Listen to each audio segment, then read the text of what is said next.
Okay guys, let's talk about the angle. The angle is such an important shot. You needed to pull your opponent wide, you needed to change it up, you needed to beat pushes, you needed to beat counter punches. I'm going to take you through it today. After this video, you'll know how to hit a proper angle. Guys, first things first, I never tell my players to shorten up their swing.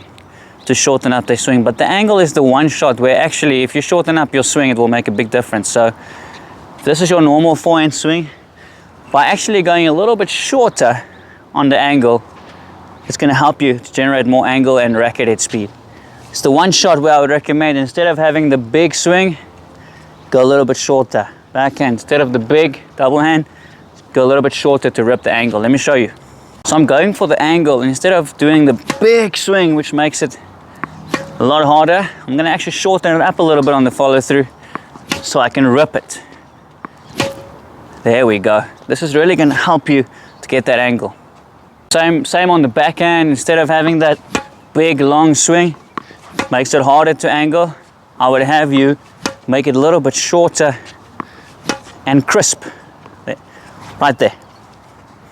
Step 2, guys. I'm not sure if you'll believe me, but on the angle, many players make the mistake because they're trying to get it short.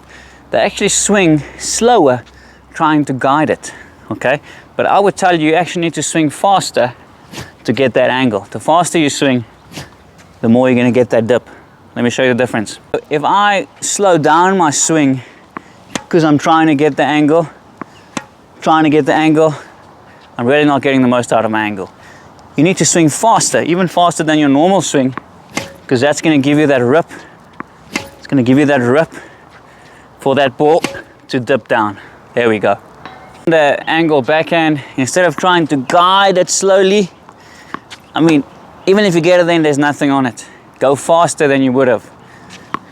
Rip it. How fast can you swing over that ball to rip the angle? There we go.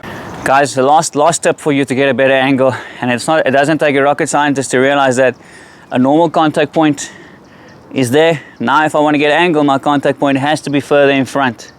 It's the only way I'm going to get around it and get the angle, okay?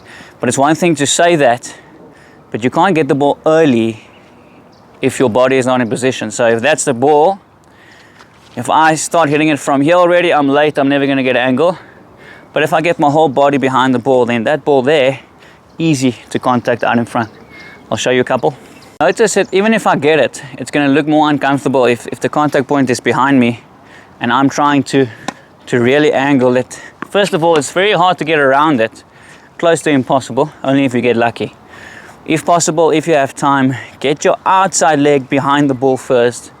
Then if you want to step in, you can, but you have to get your outside leg behind the ball. So if I get behind the ball, now I can angle. So by simply making sure that my body is behind the ball first, I'm able to hit a proper angle.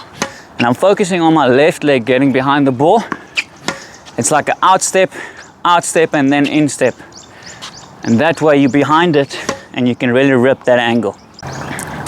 Guys, same thing on the forehand. If I don't get my body behind that ball, I can pretty much only get it down the line. If I get an angle, we'll be lucky. Basically not possible, okay? Find a way to get your outside leg behind the ball. And now everything is opening up for you to rip that angle, and adding the previous 2 tips as well. Behind and then rip. So that's how you're gonna have a better angle today, right now, if you implement those 3 tips. One of the best times to use your angle shot, I think we all know, is against pushes, counter punches. So if you really want to know how to beat a pusher, check out this video.